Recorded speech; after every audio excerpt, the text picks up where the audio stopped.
Okay, so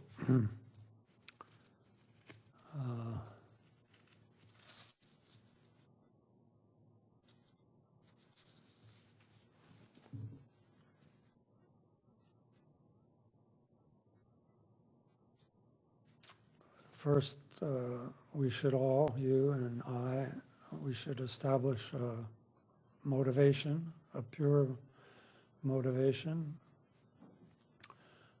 that we are receiving these teachings of the path of the Bodhisattva training in order to alleviate the temporary and especially the ultimate, or the suffering of beings, both temporarily and ultimately. All beings are, by their very nature, enlightened. Mind in and of itself is pure and undefilable. But due to temporary conditions, beings, all beings, people, animals, and any mind-embodied being is suffering because of not recognizing that true nature, and instead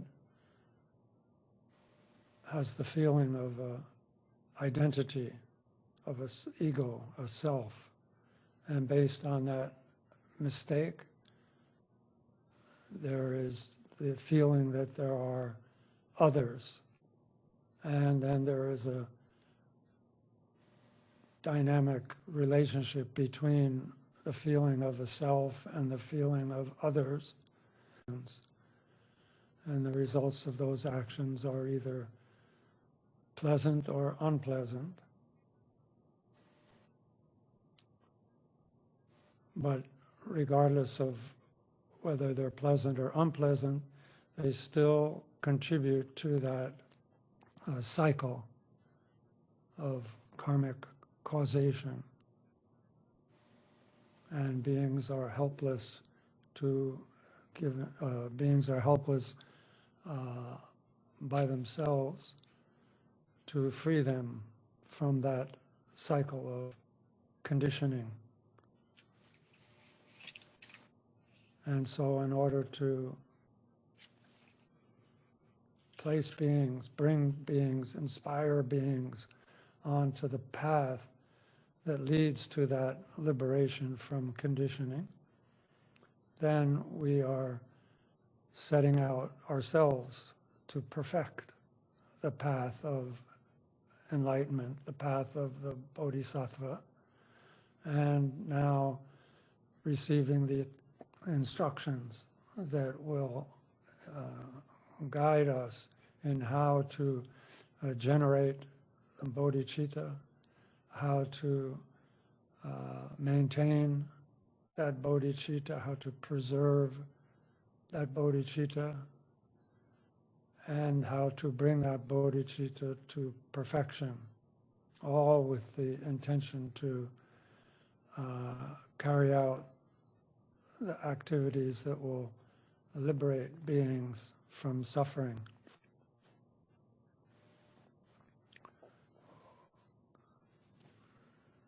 So take a moment to establish that bodhicitta intention.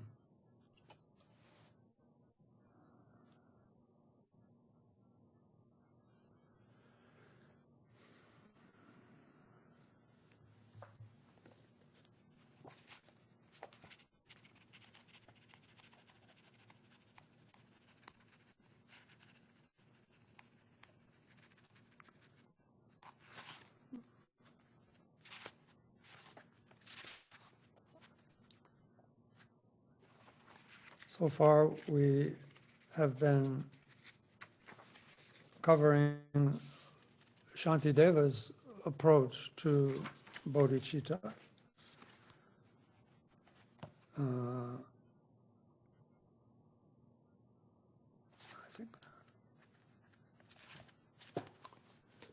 which is, I am following the commentary of the commentary to the Shantideva text, Bodhicharyavatara, the commentary by Khenpo Kunzung Palden, and Kunzung Palden, his commentary to this text follows the teachings he received from Palto Rinpoche and Mepom Rinpoche both, and other disciples of Palto Rinpoche, but he also directly received the teachings and transmission from Palto Rinpoche. And Palto Rinpoche's approach was to take the 10 chapters of the Bodhicharyavatara as a commentary to the verses where Supreme Bodhicitta is so very precious, where it's not yet arisen, may it arise, where it has arisen, may it not decline, but evermore grow and flourish.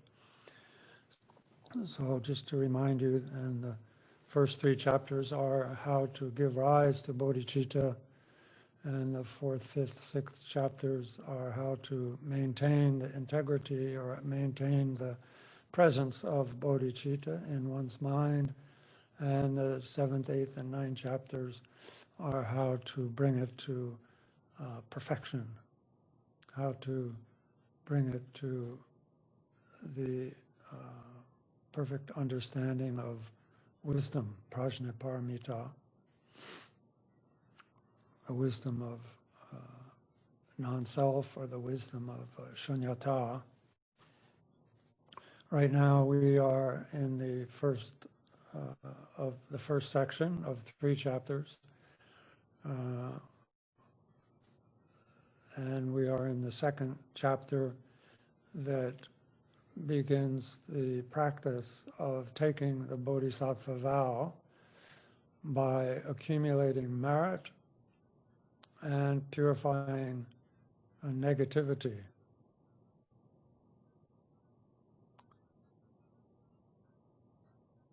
So this chapter, even though it's called confession, it begins with, it includes both offerings and confession. Again, the idea is that a mind will, or that a bodhicitta will arise in a mind that has the merit and the clarity.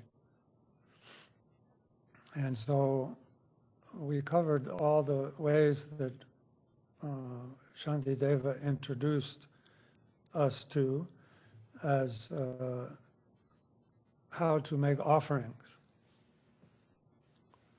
And of course, principally through our faculty of imagination, or picturing offerings, feeling a slight attachment, and then releasing, giving them, offering them to the Buddhas and Bodhisattvas, to your teacher, to your yidams, meditational deities, bodhisattvas, all those who are on the higher stages of realization, as a way of, basically, as a way of drawing in positive energy.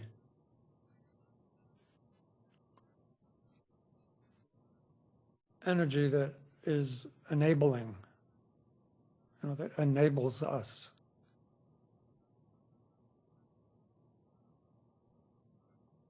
Like when we read a text that very clearly explains how to make offerings, but we sit down and we can't do it, or let's say the proportion,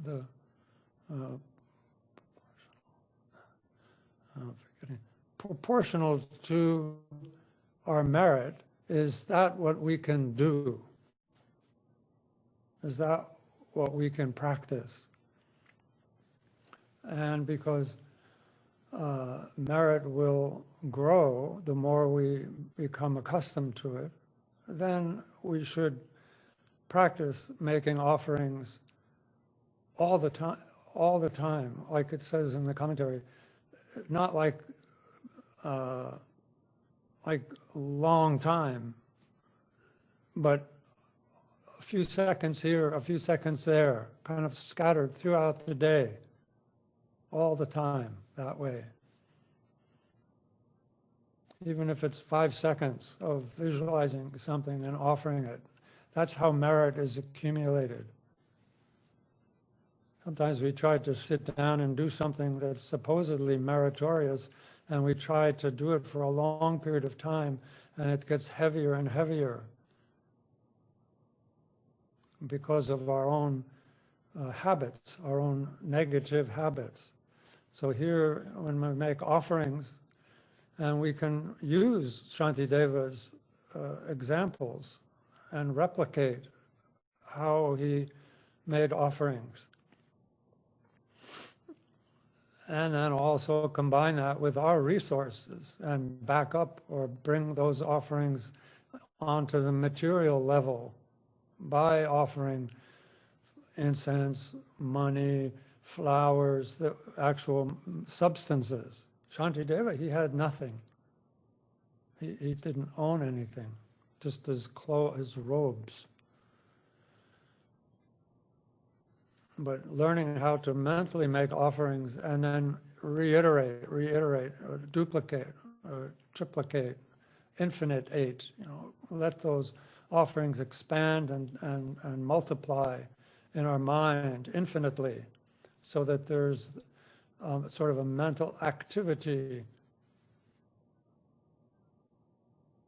that's going on as we make offerings. That activity is the duplication, the expanding of our mind to increase the scope of the container of our offering. And that's how we accumulate merit in this context. Then, where we are now is having drawn in that positive merit, that positive energy, that you could call it, like merit means that you're capable. Now, in the confession section, where we are now, it's to distance ourselves from negativity, negative energy, to separate and distance ourselves, to put aside our negative energy. And that happens here through the power, by the strength of the 4 powers of confession, which first is remorse and regret, and then a resolve, a determination not to engage in negative action, and then the power of relying on the Buddhas and Bodhisattvas. Could mean taking refuge, relying on. Also on a more inner level, reliance means relating to or accepting that our mind is pure by nature. That would be called like the absolute object of reliance. And then there's the method, which in the Mahayana, here we're principally, this text is based on the Mahayana scriptures, Mahayana sutras. Then the antidote for uprooting negative habits, for the antidote is the antidote, the method, of purification is the antidote. And in the sutras, the antidote is virtue, intentional virtue, virtue that's carried out intentionally to distance ourselves from this habit, these negative habits. And since we won't be able to distance ourselves from negative habits unless we recognize that we have them, then the first project in purifying our mind is to feel regret and remorse. And that remorse, it's not to be confused with guilt. Guilt is weak. Guilt, not exactly, maybe that's a complicated term in modern, in our modern, or maybe in our Abrahamic way of thinking or what, I don't know, but my association of guilt is sort of a weakness. It makes one weak. Here, regret has to do with prajna. It has to do with knowing. It has to do with our ability to know. And what we know is karma. What we know is that actions have a result. And positive actions, wholesome actions, friendly actions, kind actions have a positive effect. And aggressive actions, hateful actions, greedy actions, harmful actions have a harmful effect. And that harm, whether or not our aggression harms the other person or not, that's kind of in their territory. But our aggression towards others harms the mind and the body and the speech of us, of the doer. Karma ripens to the doer. It doesn't ripen to the object.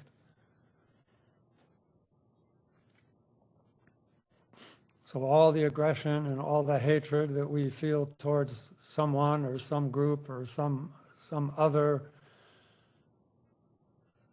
it doesn't affect them in the slightest. It affects us. It affects the mind. Mind, we say karma is the power of mind. Its mind's power is karma, our ordinary mind, our ordinary dualistic mind. You could say, what is our mind? Well, our mind is karmic power. And that mind is the mind that experiences happiness and suffering, which it itself has caused. It experiences rebirth. It experiences dying. It experiences the bardo. It also experiences the path of awakening. So here, Shantideva is showing us how to think about the power of regret and remorse. He spends a fair amount of time on that.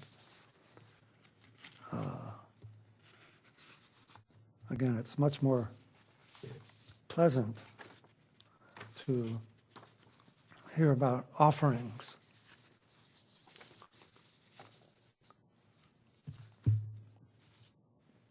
But by purifying our obscuration, by purifying our, particularly starting out with our karmic obscurations, realization will dawn.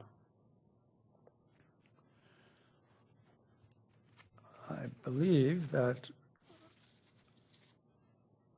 we are on verse 33.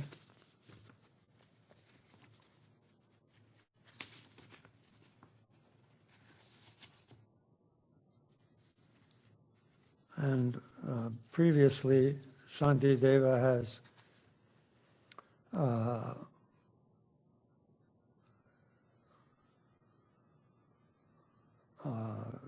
talked about how we must purify karma now. Like he says in the previous chapter, it may be that my death will come to me before my evil has been cleansed. So now that I recognize through my own ability to understand and to analyze that karma, that I've accumulated many seeds of karma that have not ripened yet, and they're just laying dormant, waiting for conditions to come together to come to fruition, that I need to purify my karma now and not procrastinate.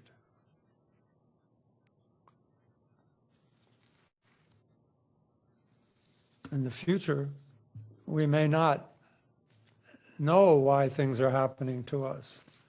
We may not even hear the name karma or have an understanding of the connection between causes and effects, much less have a method to purify karma. So now we have this opportunity to purify karma. So Shantideva again is applying his whip of diligence. And so then so this is all to avoid thinking that you understand that you need to purify karma and you'll do it tomorrow.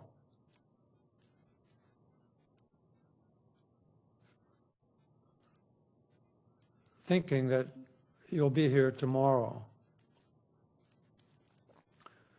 So that's what he's after.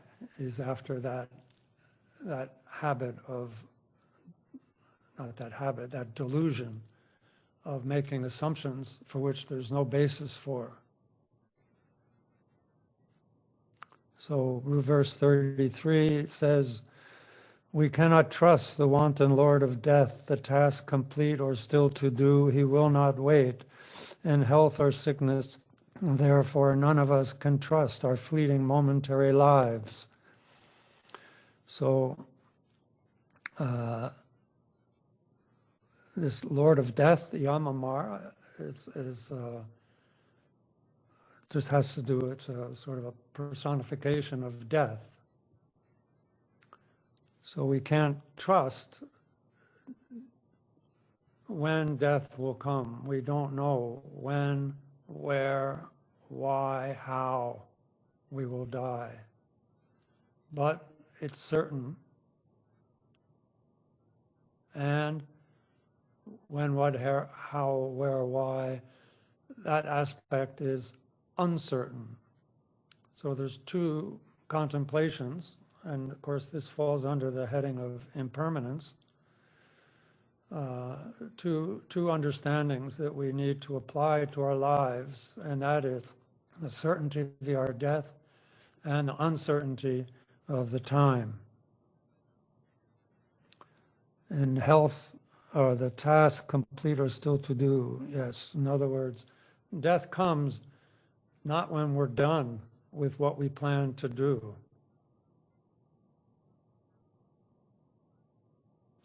Death is on a completely different trajectory than we are. We don't know. The task complete or still to do, he will not wait. He won't wait for us to finish. Or he won't wait for us to confess, to practice the 4 powers of confession. We can't trust our lives. It says in health or sickness. There are many people, hundreds of people die in the lifetime of someone who is terminally ill. Is that clear? If you're diagnosed with a terminally ill disease, you may find that your life now is not going to be longer than 1 month or 3 months or 6 months, and you know that there's no remedy that will prolong that fact. Between now and when you die, hundreds of people will die who didn't have any idea that they would be dying.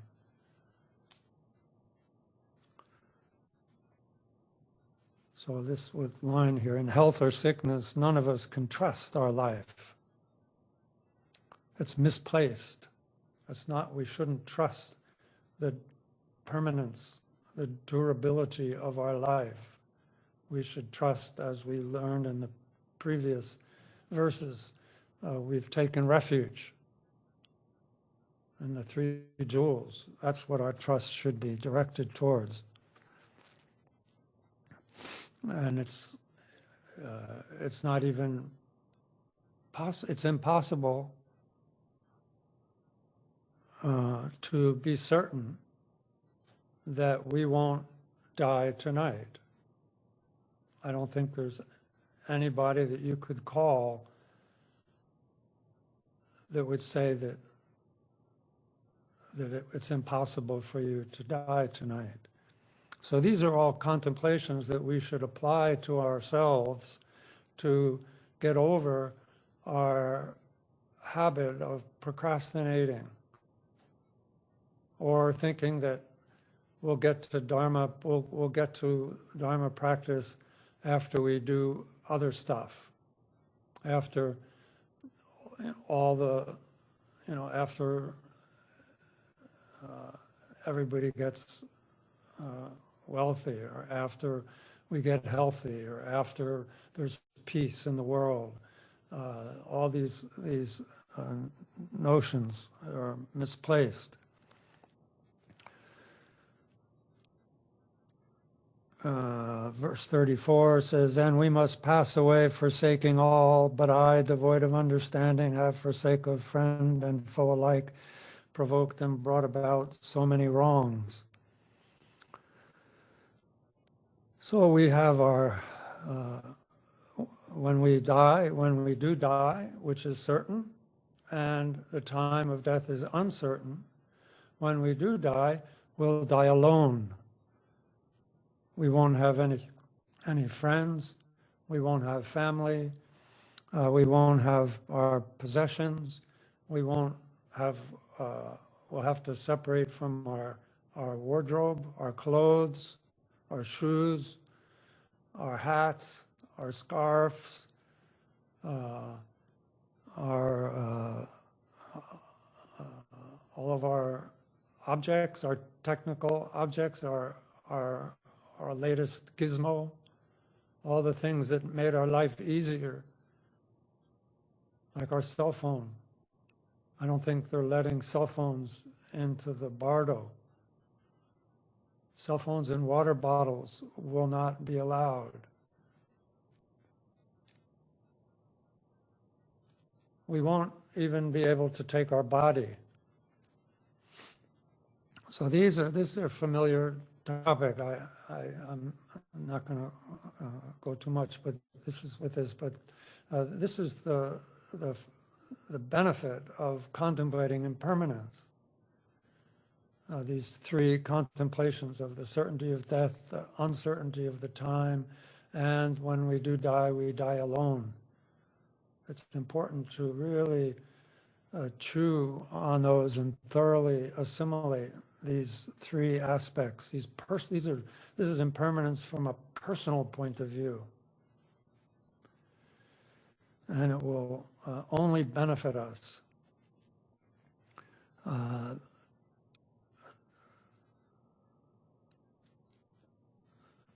If we don't like being, like right now, there's a lot of sheltering in place, a lot of isolation.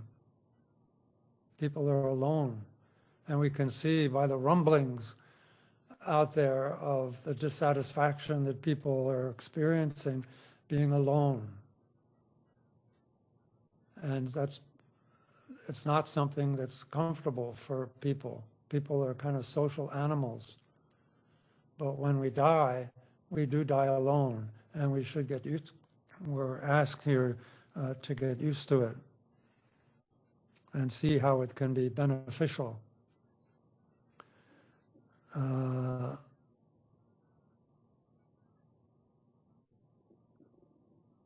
So I have devoid of understanding.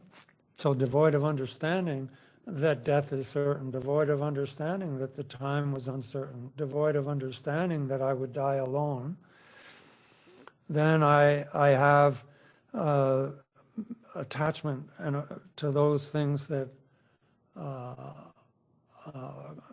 I anticipate would give me pleasure. And I have an aversion for those things that I fear would disturb me. And I have ambivalence towards a lot of things.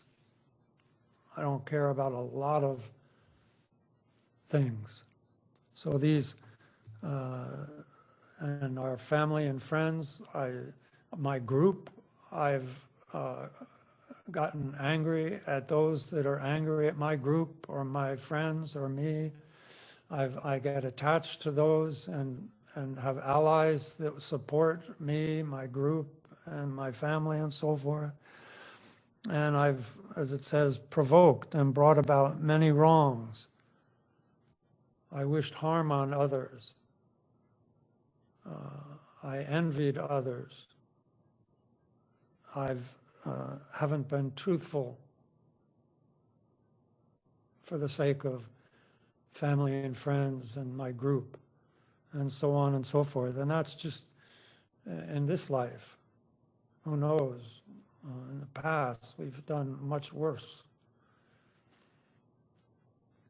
And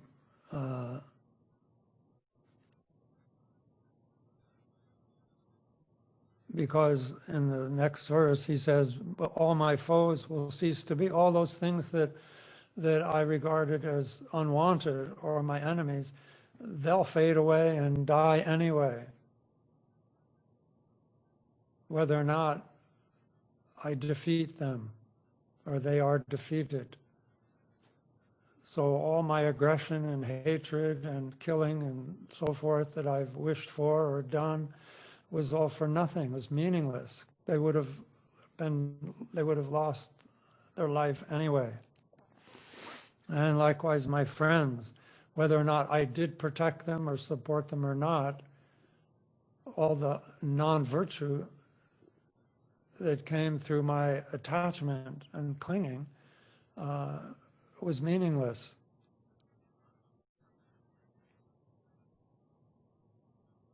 And I will also cease to be. And everything likewise will cease to be. The universe will cease to be. The entire universe, the earth will blow up as the universe begins blowing up. And it's impermanent, so it will. It wasn't. At one time the earth wasn't. Now it is, and in the future, sometime, it won't be again. That's the truth of impermanence playing itself out on this geological or cosmic level. But when we have negative thoughts, and we think negative thoughts associated with, say, aggression or hatred, and then we persist. We continuously, we keep that thought going continuously, and we do it without regret. If we recognize that those three factors are taking place, then those thoughts will have a karmic ripening. If we just have a negative thought then if we let it go, we recognize a negative thought and we let it go, or maybe confess it, just a quick recognition of its negativity, of its undesirability, of its harmful result, then it's I wouldn't say inconsequential, but it's been resolved right there in a few seconds. It's when we continuously indulge negative thoughts and without regret, then we will experience the effect, the karmic, what's called the fully matured result of that mental action, and it will affect our mind. And it's all, basically, Shantideva's point here is that it's all pointless. It's all pointless. But all my foes will cease to be, whether or not they're overcome or not, whether or not I have if I'm victorious over them or not, they'll cease to be. And my friends will cease to be, and I also will cease to be. And likewise, everything will cease to be. So how absurd it is to do evil, negative things for their sake. So here, contemplate impermanence to really understand yourself, what is meaningful and what is meaningless. That's one of the results, the karmic result of contemplating the truth of impermanence, is having a clear understanding, or even being drawn towards what's meaningful, and having a distaste for, or a lack of interest in, what's meaningless.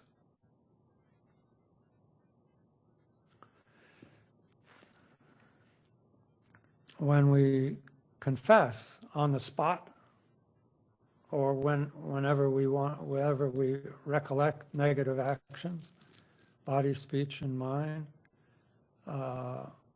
when we our regret disconnects us from negativity, and the more disconnected we become from our negativity, the more our personality, the more our character changes. Our character, our nobility changes. So that's why I think I mentioned last week, confession here doesn't just mean acknowledging. Confession here means distancing, putting aside, distancing yourself and purifying the cause.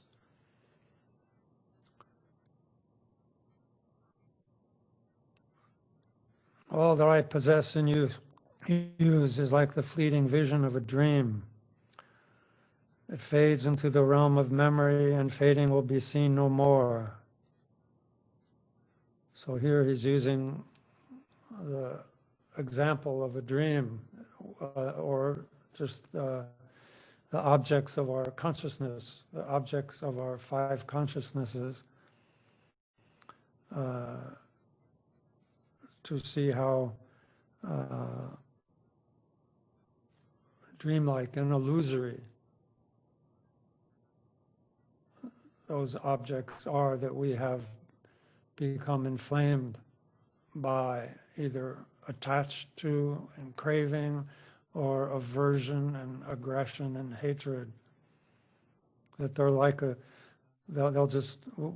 we won't remember them anymore. And all that we'll be left with is the results of our own negative emotions. Those things will be like a dream when you wake up.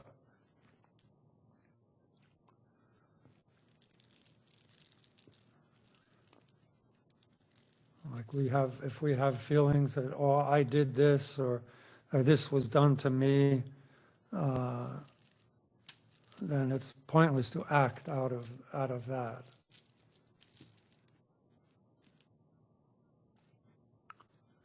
commentary says here, it's a waste of time and energy. Our negative input, our negative energy, let's say, doesn't it doesn't like go out when we exhale, like our stale air. Negative thoughts, negative emotions, they get implanted, they get buried in our subconscious, our foundational consciousness, our non-conceptual consciousness. It gets buried in there, and they stay dormant in our mind, in the recesses of our mind, and they will flare up when conditions come together, certain conditions, just like a seed that's planted that when the weather and the rain or what have you in the spring, like something you didn't even know was there, it grows into a flower that you didn't know, some seed blew in from somewhere or something. That's infallibly. And so it's important to regret and call forth through our understanding of the outcomes of negative actions and how we don't want to suffer from our own causes, that we acknowledge and feel remorse at how we have acted, what our conduct has been mentally, verbally, and physically. And even in the brief course of this present life, so many friends and foes have passed away, because of whom the evils I have done still lie unbearable before me. Again, all the objects that we acted on behalf of or against, all those will disappear. And the causes that we sowed, that we planted, will ripen as karmic results. It's like when we act, it's karma always ripens in the future. You know, it's like waiting.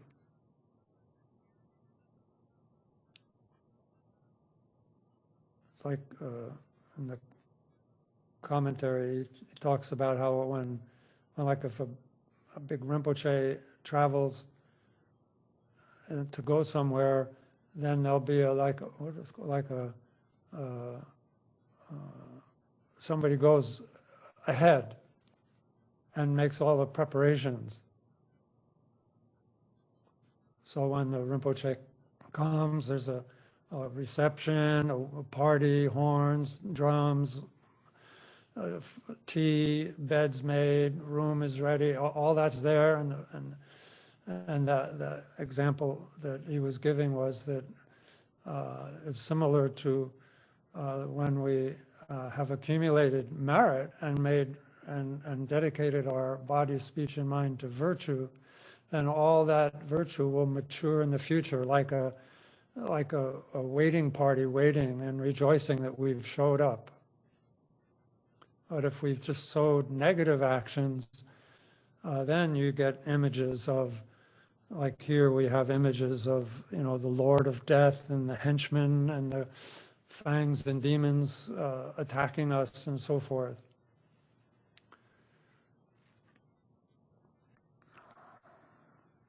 If we have the idea that everything we do, think, and say creates a future, creates our future, that will help us going forward. Then regret and remorse will distance ourselves, and the method of purification, the virtue that we create intentionally, will purify our past actions that have not yet ripened, or at the least, it will alter the way that they're experienced.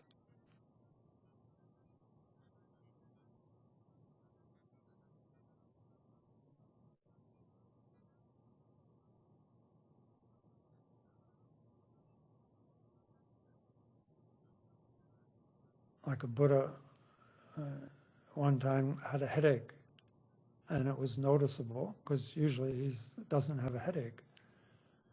And they asked why he had a headache, and he recounted, oh, many lifetimes ago something happened, and he was a child, and a little fish in a puddle that got low tide fish, and it was squirming, and he thought it would look so funny, and he picked it up and banged it on a rock, something like that. And so that seed, and many lifetimes ago, now that resulted in just a passing whiff of a headache. But if it had matured in another environment, then it would have been much worse. Like a very poor person getting ripped off. Like a very wealthy person getting ripped off, they don't notice, maybe even. A very poor person getting ripped off, stolen from, makes a huge difference. But it's the same, could be the same karmic result. That's why later, on the Bodhisattva path, when you really start developing this courageous bodhicitta, of a bodhisattva, the courage, and are really trying your best to purify karma and apply the methods, you pray for bad karma to ripen upon you right now.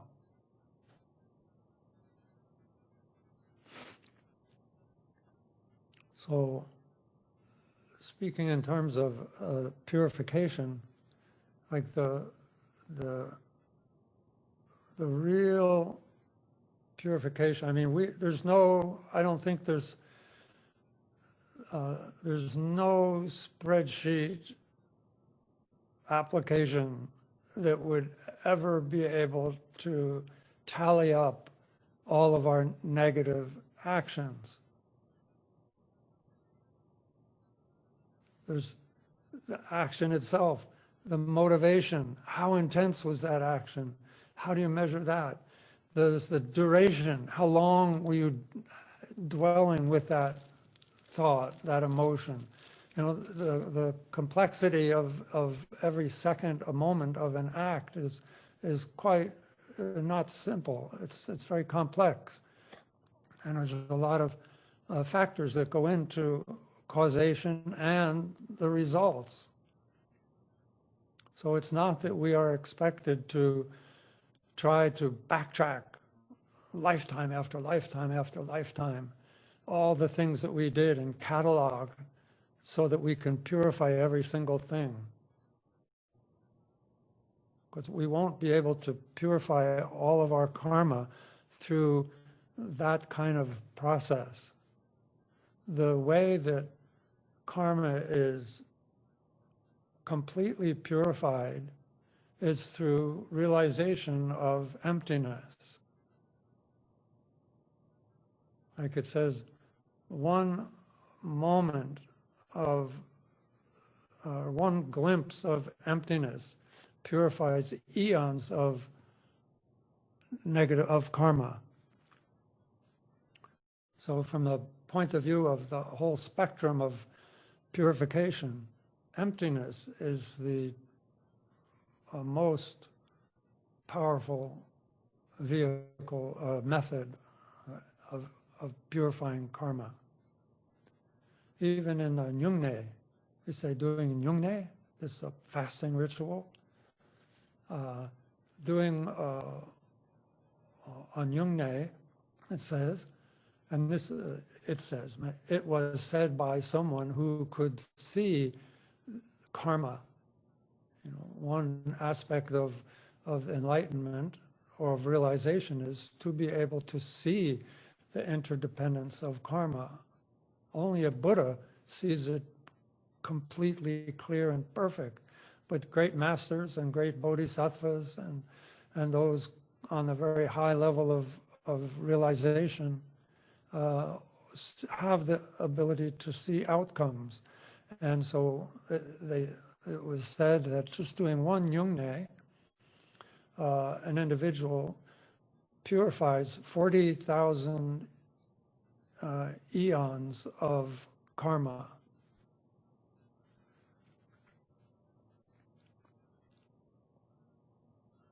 So that has to do possibly with the power of gathering the accumulations of merit and wisdom. Even Yungne is one of the most super powerful accruer methods for accumulating merit and wisdom. And of course, then also what we're talking about here is the 4 powers as a method of purifying karma. And when you have a very strong, powerful, all-embracing compassion,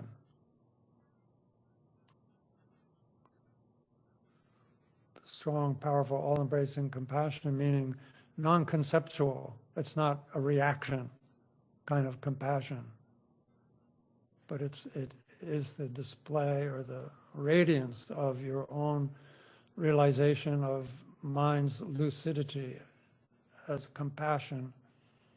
That purifies karma. And also, karma can be purified through devotion, through sincere acts of devotion. And in the Vajrayana approach, having pure perception is a very powerful method of purification. So I mention this, I just interject this to see that Shantideva here, he's talking to people, kind of regular kind of people like us, like you and I, just regular beginning kind of people. And the most powerful way to begin to distance yourself from your own negative habits are, first of all, to recognize them and recognize their shortcomings, to recognize the shortcomings of non-virtue and the benefits and advantages of virtue, and realizing that you have been indulging in negative action and how harmful that is, and so on and so forth. So then to arouse basically a feeling of regret. I didn't know about that before, now I do, and I regret it. Just like a child who drinks a bottle of poison. They don't know what a skull and crossbones means. It means, like a pirate game or something, So you drink poison, it tastes good, but somebody who knows, if you're lucky, somebody who knows what you've done comes along and takes you in hand. And probably your regret for what you have to go through to vomit it out will be such that you'll remember that that's the power of regret. The thought came never, where are we? Yeah, the thought came never to my mind that I too am a brief and passing thing. I don't think of myself, I think of myself as kind of here, like I'm always been here. I don't know anything else except to be here. So, since I'm attached to my ego, my own personal identity, then everything I project from that also is kind of permanently here, just like my ego is permanently here. Everything's a projection of my mind. As my mind begins to understand impermanence, then our mind begins to match the impermanent nature of our objective experience.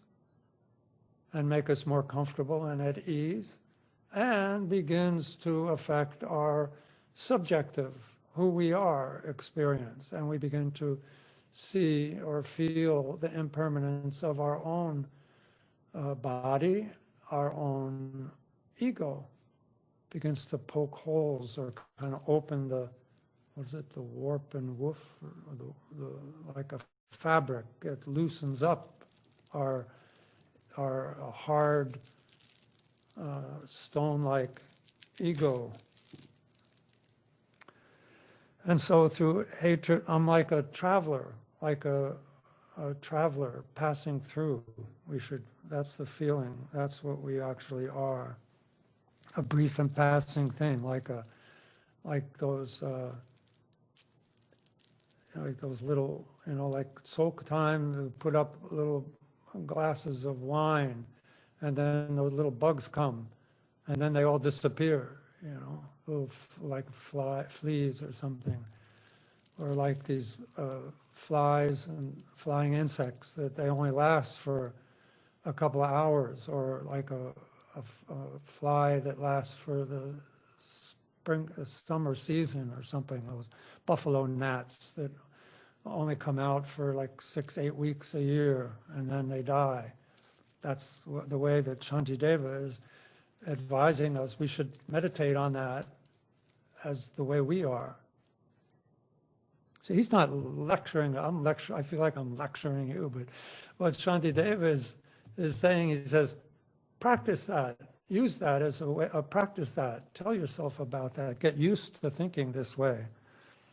And so through hatred, lust, and ignorance, I have committed many sins. So it's like clinging to what I'm attached to what I hate, and my ignorance of what to avoid, and my ignorance of what to adopt. I haven't applied that knowledge. I've been ignorant of that. I haven't taken it seriously, or I haven't believed it. But now I've committed many sins. Sins are those actions that produce suffering. And so I must confess them now. That's the point of that 38th there, is they must be confessed right now. 39 says, never halting night or day, my life drains constantly away. And from no other source does increase come. How can there not be death for such as me? So once we're born, then we begin from one point of view, our life we begin the dying process. Because we could die after the first breath, after the second breath, after the third breath, after the first week, after the first month, after the first year. The time of death is uncertain, but our life is not getting longer.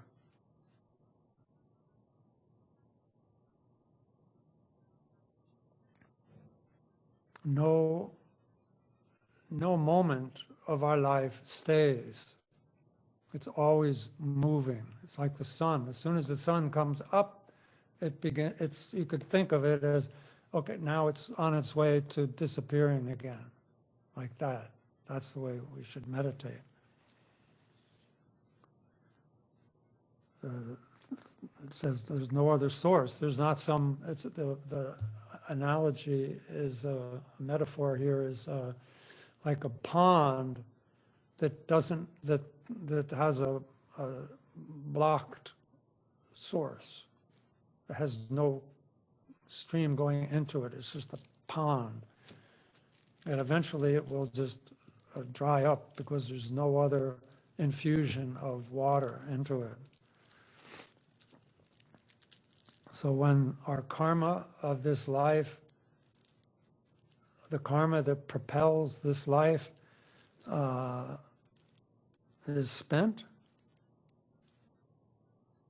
then our life ends.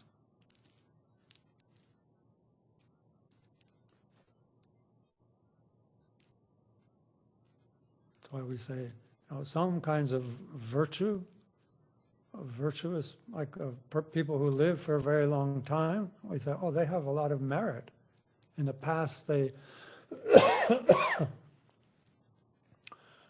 they were very generous or like that because they lived so long. It's considered to be the good karma, so to speak. But since there is nothing will add to my lifespan karmically, then there's nothing other than death for everyone and me. There's no alternative. There's no plan B after you're born. That's the idea. So we need to confess our negative actions now and apply the antidote.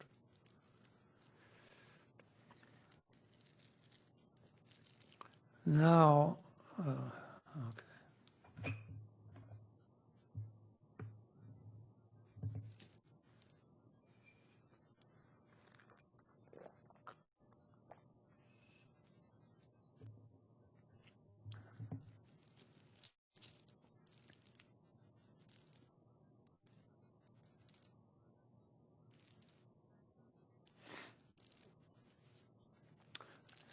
So then, the next few verses, also Shantideva is giving us a method to meditate on, to bring out, to heighten our appreciation of this, of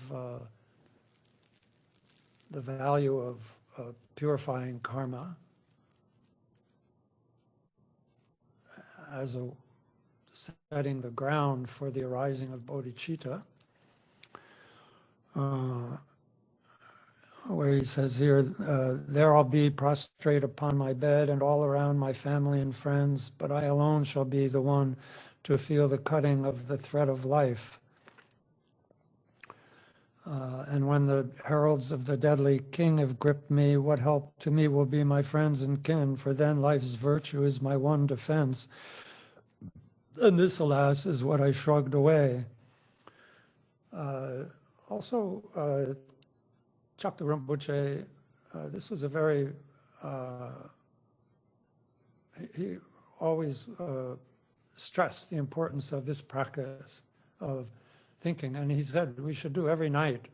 We should think of how we should imagine dying through some specific way, and watch how our mind reacts in that case. What we remember, what we don't, what we're panicking, and so whatever it is. You know, sometimes we would think of, you know, feeling as though we were falling off a cliff on a hike with a backpack on, or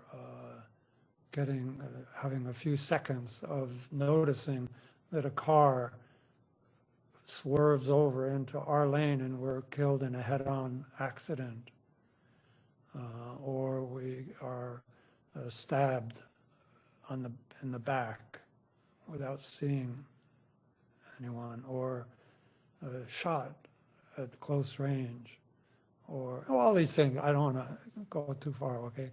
But Rinpoche, it was a very important part of his practice, both for the dream yoga practice, for the POA practice, for great perfection, and all these practices. That this was and how we should prepare for our own death, so that we're not surprised, and begin to train ourselves in those heightened circumstances of the certainty of our death through just using our imagination, how we should train ourselves to remember our refuge, to remember our yidam, our practice, to remember our whatever practice we've been doing.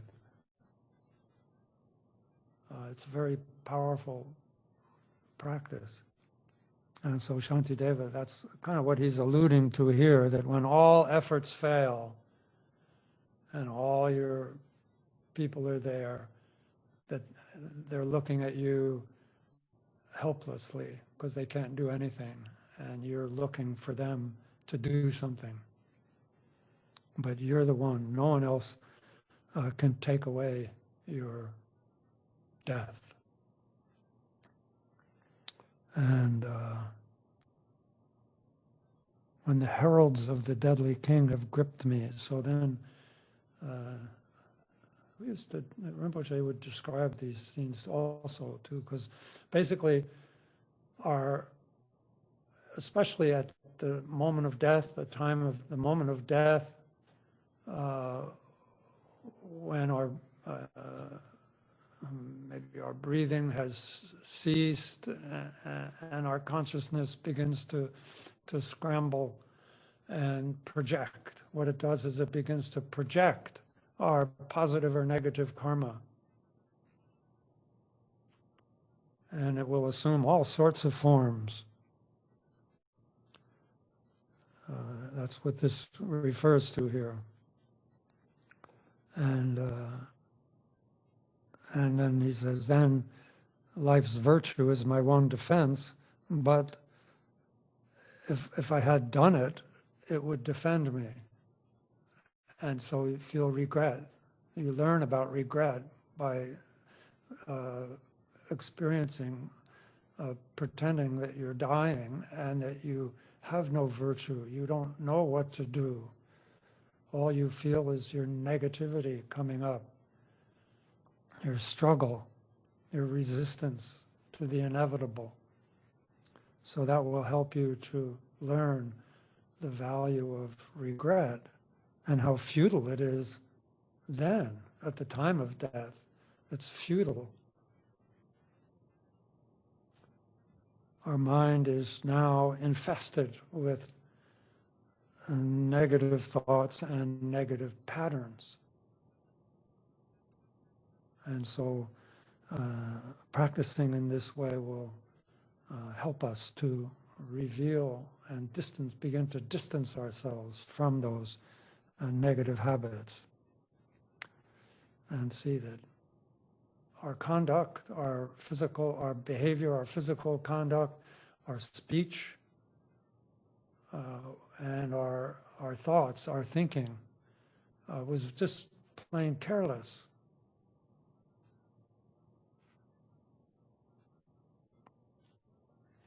Then, O protectors, I so little heeding, hardly guessed at horror such as this. And all for this brief transient existence, I've done so many evil things. So I so little heeding, I had so little faith in cause and effect. I didn't know, I didn't care what I should do and what I shouldn't do from the, I didn't have a long-range view. It was all about immediacy, current things, current events, current circumstances, current state of mind.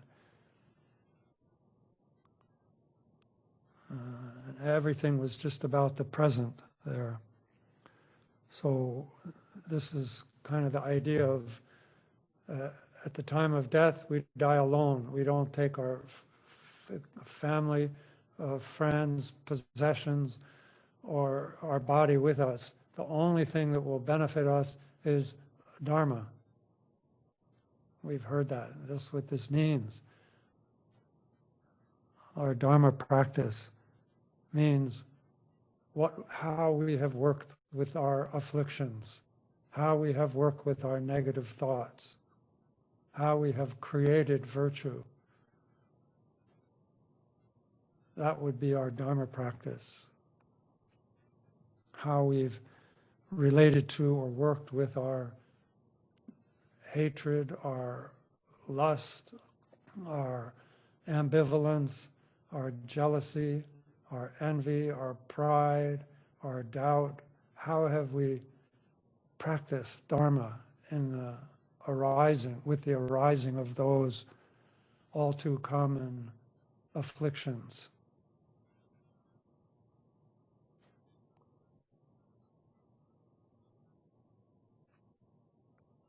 And our ability to not, okay, one method, like speaking for a moment about Dharma method, Dharma practice, as we may have heard, then when an affliction arises, negative or positive, when an affliction arises, we can either avoid it, abandon it, or not give into it, not use our speech or our body, our behavior to express that negative thought. That's one method, kind of the Hinayana approach, where you just avoid situations and avoid circumstances that would provoke your negativity. For your, it's sort of the entry level dealing with your emotions. That's the Dharma practice of a beginner or an entry level Dharma practice. And our capacity to do that, our capacity to observe our negative emotions, see that it's negative, and then reject it or avoid it or refrain from it, is contingent on our merit. The more merit we have, the more flexible and the more easy that recognition and abandoning of negative actions becomes. The second Dharma practice that's relevant here is transforming negative actions. This is the Mahayana path of transformation, where you transform negative emotions into the qualities of the like the Buddha qualities, enlightened qualities. You look below the surface of the emotions for their energy and transform them into qualities.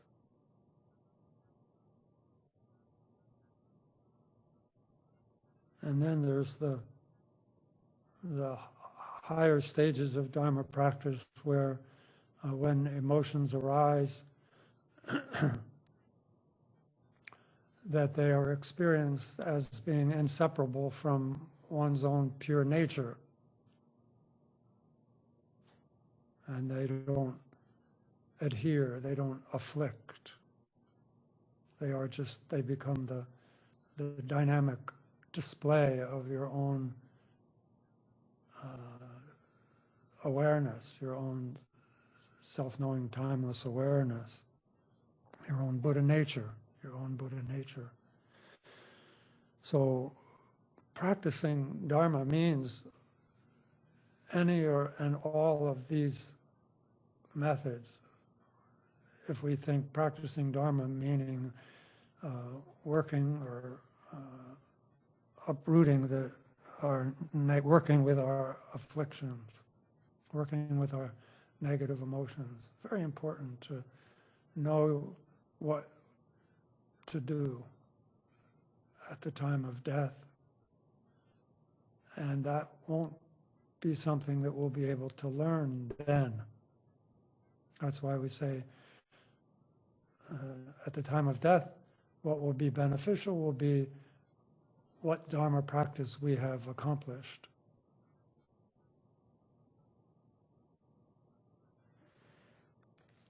And then he gives another visualization here in 43. The day they take him to the scaffold where they will tear off his limbs, A man is changed, transfigured by his fear. His mouth is dry, his eyes start from his brow. No need to say how stricken I shall be when overcome and sick with dreadful fear. I'm seized by forms so horrible to see, the frightful servants of the Lord of Death. This has to do with the visions of our negative karma as we pass from this life into the sort of post-mortem experience that our consciousness will undergo. So again, this is an example, or it's another something else to contemplate yourself experiencing.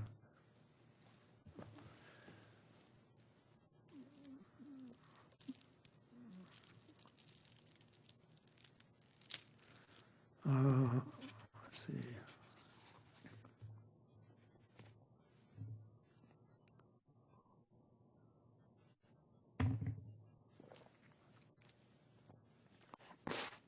Okay, so then,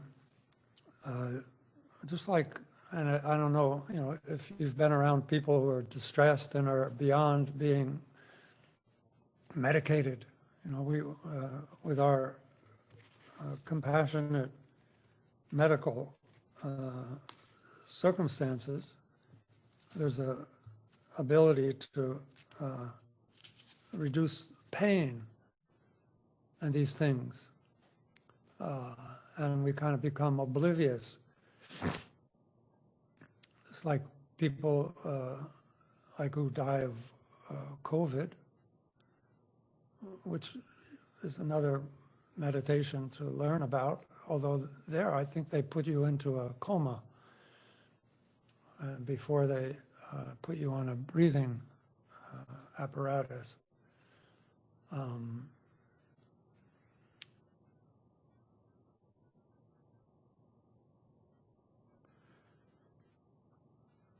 But there'll be a time when the interdependence between our body and our mind is severed, and whatever drugs or what I call it, a narcotic has eased our physical death. At a certain point, consciousness won't apply, and so then we'll be overcome with fear. And if you've been with dying people, it's terrible to actually, when they're, not even when they're medicated, just when they're relaxed, but the process of dying can be quite so frustrating to people that they start really crying out for help. And there's nothing you can do, particularly with people who live a long, old life, and they just get older and older, and they are dying, but they aren't dead. There's a point where they become very agitated and very upset, where they don't want to die, they know they're going to die, they do want to die because they don't want to be hanging out, knowing that, it's a very confusing and frustrating time, and you just call out. And also that happens to people when you become systemically sick with something that takes away, that saps all your willpower, and you can't do anything. You can't practice. You have no willpower, but you call out. You still have that. There's still that ability somehow to call out. So who can give me, here, this is responding to this stage, 45, who can give me safe protection from this horror, from this frightful dread? And then I'll search the four directions, seeking help with panic-stricken eyes. So here you're, for a Dharma practitioner, then here you're calling out to the Buddhas and Bodhisattvas, or to your guru, or to your chosen meditational deity.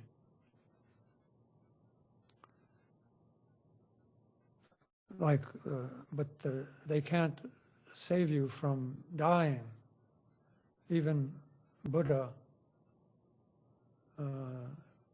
he had one son of a cousin, son of his father's brother, Devadatta. And he always was against the Buddha. He studied with Buddha for a while and then turned against him and tried to kill him, tried to prevent people from supporting him. All the bad things that you're not supposed to do to a Buddha, he did. And when he died, he immediately, because he had done what are called these inexpiable, or these acts of severely dire consequence acts, where you don't go through a big, long, drawn-out dying process. You don't go through the bardo. You just immediately get born into a hell realm. And for Devadatta, even Buddha, he called out at this point. He felt himself, the ground open beneath him when he was dying. The ground opened beneath him, and he felt himself being pulled down into the depths of suffering. And in his state of mind, his fear and suffering, he repented and called out to the Buddha, "Help me, help me." And the Buddha appeared, and he said, "I can't help you." And he told him, "Repeat this." And he gave him the refuge vow. I take refuge in the Buddha, I take refuge in the Dharma, I take refuge in the Noble Sangha. Because when Buddha passed away himself,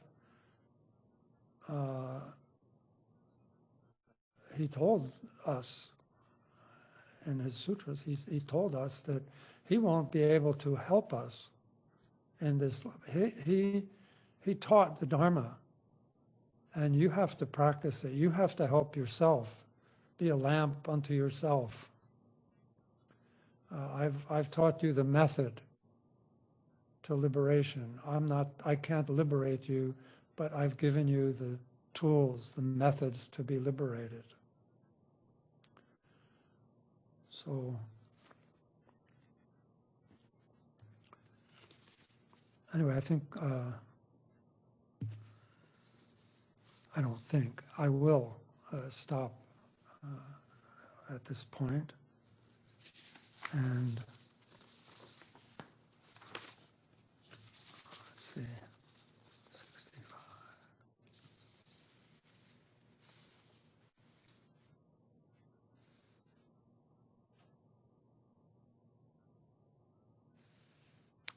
Yeah, I think it's a good place to stop, although I would like to finish this next time, this chapter.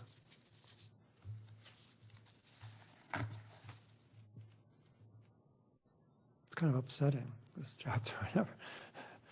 It's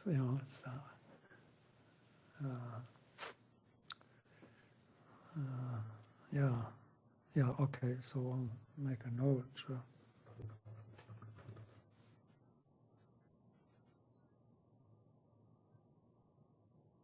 Somewhere here, 45 or 46, we'll pick it up again. Okay, so why don't we just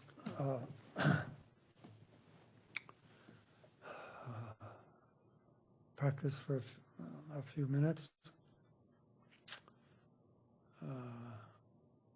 Contemplate impermanence. I think everything I've been talking about here really is just another spin, another turning of the Dharma wheel, another spin on impermanence, precious human birth, the shortcomings of samsara, and impermanence, and causation, karmic causation.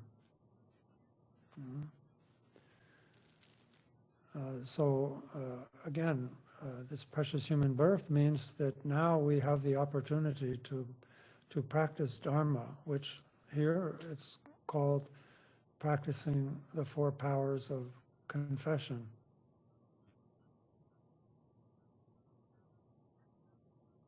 And so what will support that, what will help that, will be a further development of contemplations of impermanence, both gross impermanence and subtle impermanence, and the shortcomings of samsara, to arouse a proper renunciation. We can't think that things are going to get better in our next life. That will fail as a comfort. And karma is not to be trusted.